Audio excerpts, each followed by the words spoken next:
ಮಾವ, ಅಕ್ಕ, ಬಜರಂಗಿ, ಯಾರೇ ಇಲ್ಲವಲ್ಲ ಮನೆಯಲ್ಲಿ. ನದಿಯ ನೀರು ಮನೆಗೆ ನುಗ್ಗಿತ್ತಂತ,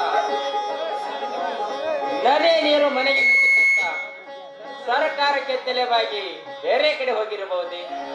ಇಲ್ಲ, ಹೊಲ ಗದ್ದೆಗಳ ಮುನಿಗಿದವಂತ ಏನಾದರೂ ಅನಾಹುತ ಮಾಡಿಕೊಂಡರೆ ಒಂದು ತಿಳಿತಾ ಇಲ್ಲವಲ್ಲ. ಪಕ್ಕದ ಮನೆಯವರನ್ನು ಕೇಳಬೇಕೆಂದರೆ ಅವರು ಯಾರೂ ಇಲ್ಲ. ನನ್ನ ಶಿಕ್ಷಣಕ್ಕೆ ಹಣದ ಅವಶ್ಯಕತೆ ಇದೆ. ಯಾರನ್ನು ಕೇಳಲಿ, ಯಾರನ್ನು ಬೇಡಲಿ, ಏನು ಮಾಡಬೇಕು? ಅದರಲ್ಲಿ ಬೇರೆ ಪೇಶ ಬಿಟ್ಟರು ಬೇರೆ ಬಂದಿದೆ.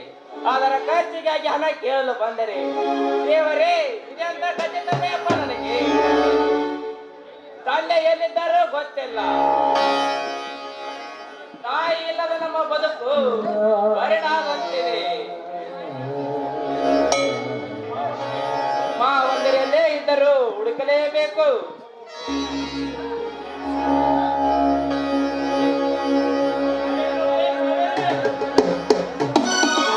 ಪ್ರೀತಿಗಿಲ್ಲ ಜಾತಿ